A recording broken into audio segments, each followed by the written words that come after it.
ஜனநாயகன் பட கசிவு, எடிட்டர் மீது பாய்ந்த நடவடிக்கை, அதிர்ச்சியில் திரையுலகம். தமிழ் திரையுலகே கடந்த சில நாட்களாக உலுக்கி வந்த விவகாரம் ஜனநாயகன் படத்தின் இணையதள கசிவு. மிகுந்த எதிர்பார்ப்புகளுக்கு மத்தியில் உருவான இப்படம் திரையரங்குகளில் வெளியாகுவதற்கு முன்பே இணையதளத்தில் கசிந்து ஒட்டுமொத்த ஹாலிவுட்டையும் அதிர்ச்சியில் ஆழ்த்தியது. இந்த விவகாரத்தில் கடும் நடவடிக்கை எடுக்க வேண்டும் என சூப்பர் ஸ்டார் ரஜினிகாந்த், உலக நாயகன் கமல்ஹாசன் உள்ளிட்ட முன்னணி நட்சத்திரங்கள் முதல் தயாரிப்பாளர்கள் வரை அனைவரும் ஒருமித்த குரலில் வலியுறுத்தி வந்தனர். இந்த சம்பவம் தொடர்பாக காவல்துறையினர் தீவிர விசாரணை மேற்கொண்டு வந்த நிலையில் அதிர்ச்சிகரமான தகவல் ஒன்று வெளியாகியுள்ளது. படத்தின் எடிட்டர் பிரதீப் ராகவனுடன் பணியாற்றிய ஒரு ஃப்ரீலான்ஸ் எடிட்டர் தான் எடிட்டிங் அறையில் இருந்து படத்தை திருடி இணையதளத்தில் கசியவிட்டது காவல்துறை விசாரணையில் உறுதி செய்யப்பட்டுள்ளது. அப்போது இந்த விவகாரத்தில் தென்னிந்திய திரைப்பட தொகுப்பாளர் சங்கம் தனது அதிரடி நடவடிக்கையை எடுத்துள்ளது. சங்கத்தின் விதிகளை மீறியது மற்றும் கவனக்குறைவாக செயல்பட்டது ஆகிய காரணங்களுக்காக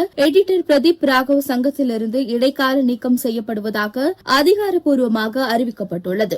உலகில் திருட்டு விசிடி மற்றும் ஆன்லைன் சைபருக்கு எதிராக எடுக்கப்பட்ட இந்த துணிச்சலான நடவடிக்கை மற்றவர்களுக்கு ஒரு பாடமாக இருக்கும் என்று எதிர்பார்க்கப்படுகிறது.